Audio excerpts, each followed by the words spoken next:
4. चतुर हिराबाई. पहाट झाली. माणिक झोपेतून उठला. बाहेर पाहिले.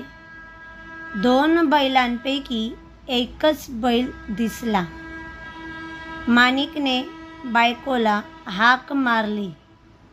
दोघांनी सगळीकडे बैलाचा शोध घेतला, पण बैल सापडला नाही.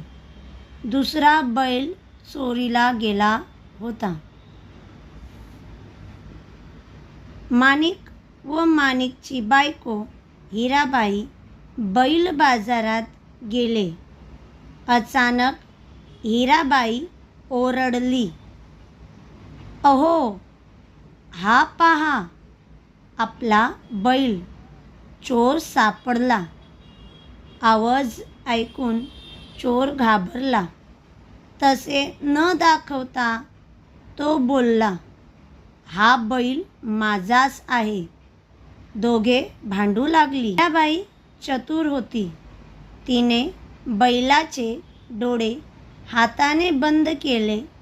चोराला विचारले, "बैलाचा कोणता डोळा अधू आहे ते सांग." बरोबर सांगितले तर बैल तुझा.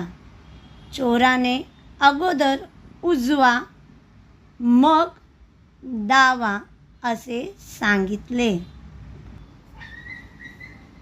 हिराबाईने हात बाजूला केला. बैलाचा कोणताही डोळा अधू नाही असे दिसले. लोकांनी चोराला पकडले. पोलीस आले. चोराला घेऊन गेले. माणिक आणि हिराबाई बैल घेऊन आनंदाने घरी गेले.